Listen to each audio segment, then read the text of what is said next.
10-февралга карата күндү маанилүү жаңылыктары менен тааныштырабыз. Саламатсыздарбы?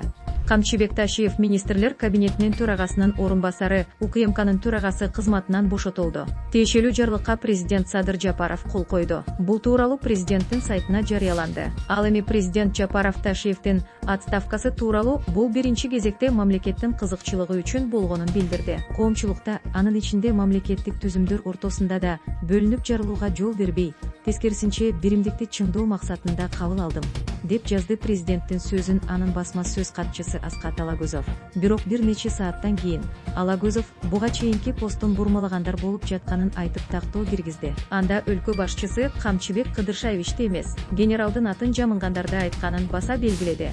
Кеп Камчыбек Ташиевдин атын жамынып алып жогорку кеңештин депутаттарынан баштап коомдук ишмер, интеллигенция өкүлдөрүнө чейин телефон чалышып, генерал жакка өткүлө, буга кол койгула, мындай кылалы, тигиндей кылалы деп ар кимди ар кыл аракеттерге шыкактап, бул аракеттери менен коомчулук ичинде, анын ичинде жогорку кеңеш өңдүү мамлекеттик түзүмдөрдөгү жооптуу кызматтагылардын арасында начар жагдайдын жаралышын шарттаган Бекболот Талгарбеков, Эмилбек Узакбаев өңдүүлөр жөнүндө сөз болууда, деди ал. УКМКнын төрагасы өзү да бул боюнча комментарий бере элек. Ал азыр Германиянын Мюнхен шаарында медициналык дарыланууда экенин Азаттык басылмасы жазды.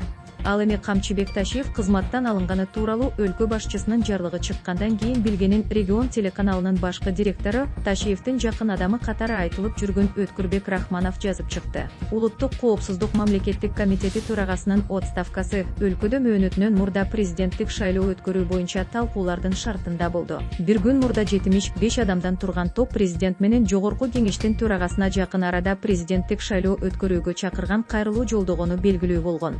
75 кишинин арасында мурдагы премьер-министрлер Турсунбек Чыңгышев, Жантөрө Сатыбалдиев, Мухаммедкалый Абылгазиев, Кубатбек Боронов бар. Экс-депутаттар Аалы Карашев, Иса Өмүркуловдун да аты жазылган. Ошондой эле бир катар маданий кызматкерлердин аты жөнү бар. Ал эми Камчыбек Ташиевдин ордуна Улуттук коопсуздук мамлекеттик комитетинин төрагасынын милдетин аткаруучу болуп Жумгалбек Шабданбеков дайындалды. Жумгалбек Шабданбековдун талапкерлиги Кыргыз Республикасынын жогорку кеңешине макулдашуу үчүн киргизилет. Ал 2020-жылдан тартып УКМК төрагасынын орун басары жана 9-чу кызматынын башчысы кызматын аркалап келген.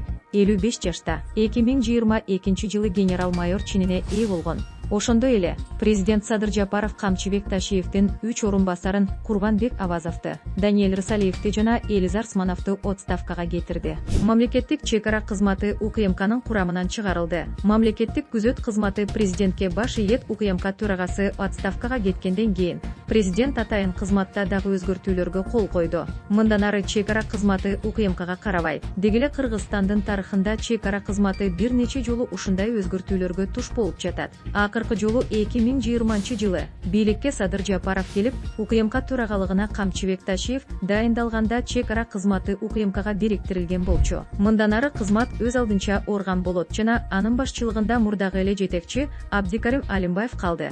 Президенттин дагы бир жарлыгы менен буга чейин УКМКнын курамында болуп келген 9-чу кызматтын базасында президентке караштуу мамлекеттик күзөт кызматы түзүлдү. Күзөт кызматы президентке баш ийет жана отчет берет. Кызматтын жетекчилигин президент дайындай жана күзөттүн өздүк курамынын санын дагы аныктайт. Алар болсо өлкөнүн биринчи адамдарынын коопсуздугун камсыздайт. Өкмөттүн түзүмүндөгү мындай өзгөртүүлөр бүгүн УКМКнын төрагасы Камчыбек Ташиев кызматтан алынгандан кийин ишке ашырылууда.